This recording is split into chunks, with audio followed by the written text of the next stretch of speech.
जीवन का सबसे बड़ा रहस्य यही है कि हम हमेशा भरे हुए हैं। भरे हुए किस? विचारों से, इच्छाओं से, डर से, योजनाओं से, अतीत की यादों से और भविष्य की कल्पनाओं से। हमारे भीतर इतना कुछ भरा पड़ा है कि वहाँ और किसी चीज़ की जगह ही नहीं बची। सोचो जरा, अगर तुम्हारे कमरे में सैकड़ों टूटी फूटी चीज़ें, पुराना कबाड़, टूटे बर्तन, फटे कपड़े, सब कुछ इकट्ठा हो तो क्या उसमें नया सामान रखा जा सकता है? बिल्कुल नहीं। पहले पुराना हटाना होगा, जगह बनानी होगी। ठीक ऐसा ही हमारे मन का हाल है। यह मन एक गिलास की तरह है, पर गिलास पानी से नहीं, धूल से, गंदगी से भरा हुआ है। हजारों सालों की परंपराओं, मान्यताओं, विचारों और समाज की शर्तों की धूल। इस धूल से गिलास पारदर्शी नहीं रहा। अब तुम उसमें ईश्वर का निर्मल जल भरना चाहते हो, पर कैसे भरोगे? जहाँ पहले से ही गंदगी भरी हो, वहाँ ताजगी कहाँ से उतरेगी? याद रखो, ईश्वर कोई बाहर से आने वाला व्यक्ति नहीं है। ईश्वर कोई आकृति नहीं है जिसे मंदिर से उठाकर तुम अपने भीतर रख लो। ईश्वर तो ऊर्जा है, प्रकाश है, शांति है, और यह ऊर्जा केवल खाली स्थान में ही ठहर सकती है। जिस तरह हवा तभी कमरे में आती है जब खिड़कियां खुली हों, उसी तरह ईश्वर तभी उतरता है जब भीतर खालीपन हो। लेकिन समस्या यह है कि हम खाली होने से डरते हैं। खालीपन हमें मृत्यु जैसा लगता है। हम सोचते हैं, अगर मैं विचारों से खाली हो गया, इच्छाओं से खाली हो गया, तो मेरे पास क्या बचेगा? क्या मैं खत्म नहीं हो जाऊंगा? यही डर हमें खाली होने से रोकता है। मैं तुम्हें कहना चाहता हूं, यह डर झूठा है। खाली होना खोना नहीं है। खाली होना तो पाने की शुरुआत है। जब तुम खाली हो जाते हो तो वास्तव में तभी पहली बार तुम अपने को पाते हो।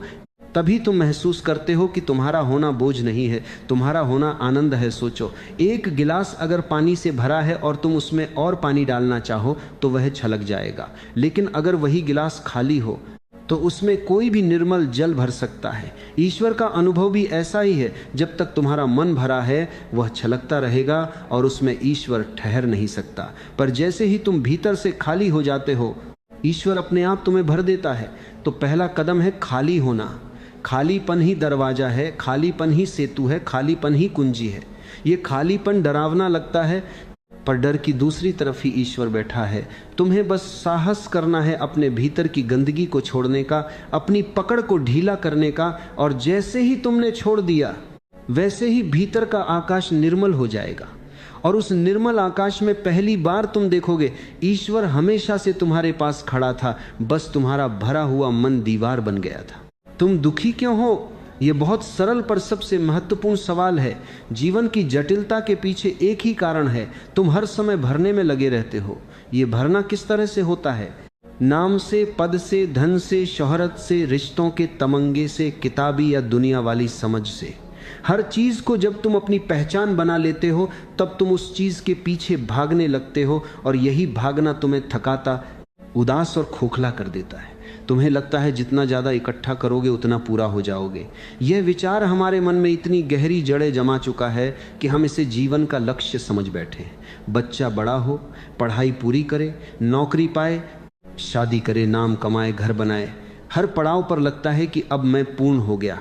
पर कुछ ही समय में फिर वही खालीपन लौट आता है, क्योंकि जो कुछ तुम बाहर से जोड़ रहे हो वह असल में तुम्हारा हिस्सा नहीं बन पा रहा, वह बस बाहरी परत बन जाता है। सच्चाई बिल्कुल उल्टी है।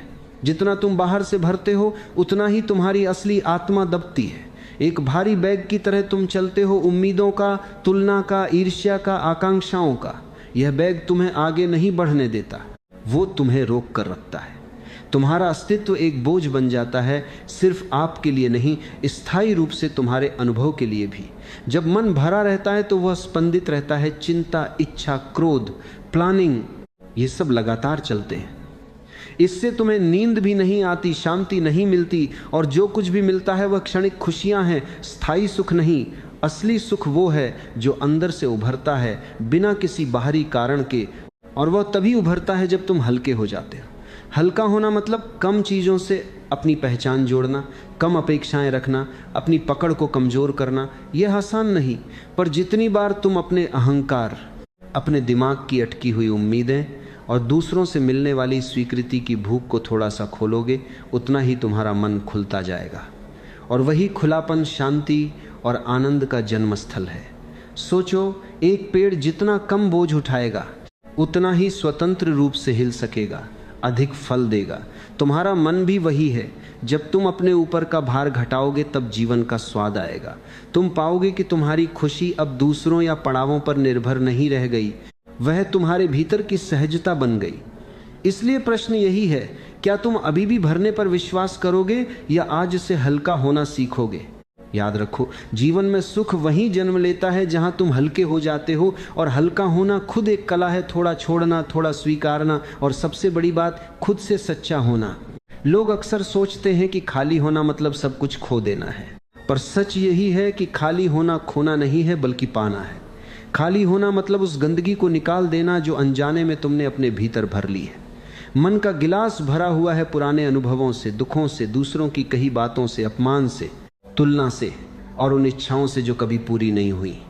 यही सब गंदगी बनकर तुम्हारे भीतर पड़ी रहती है, और जब तक यह गंदगी है तब तक शांति की एक बूंद भी भीतर नहीं ठहर सकती। खाली होने का मतलब यह नहीं कि तुम अपनी पहचान खो दोगे।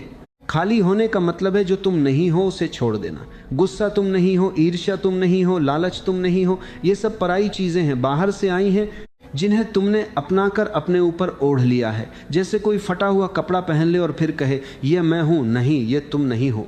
जब तुम ये पहचान लेते हो कि ये सब उधार के बोझ हैं, तब छोड़ना आसान हो जाता है। और जैसे ही तुम इन्हें छोड़ते हो, भीतर एक हल्कापन उतरता है।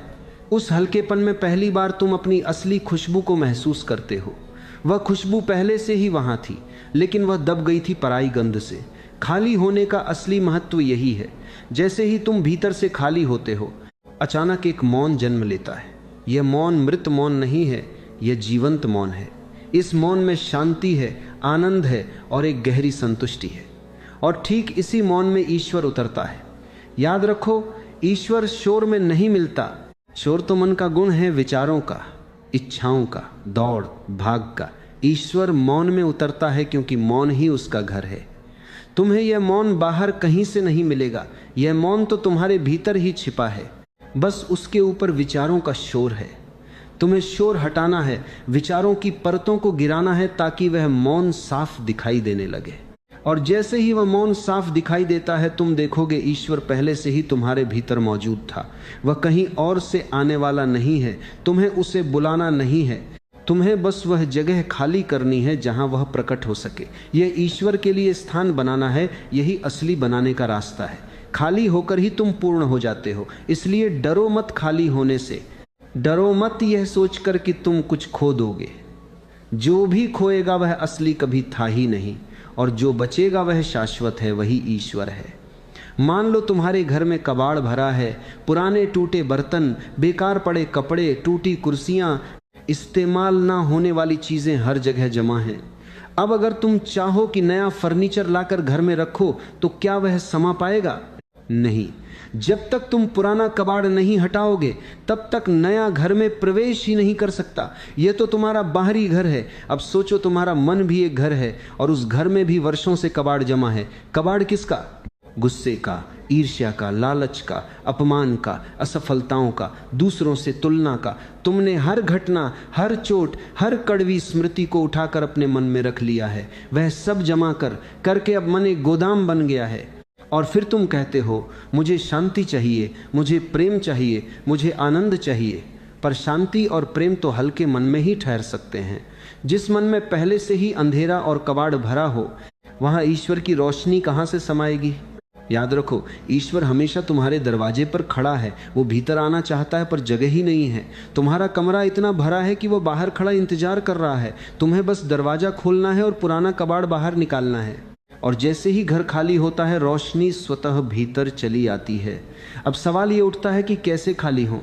मन इतना भरा हुआ है विचारों से, इच्छाओं से, स्मृतियों से, दुख और आनंद की कहानियों से, कि तुम चाहो उसे खाली नहीं कर सकते।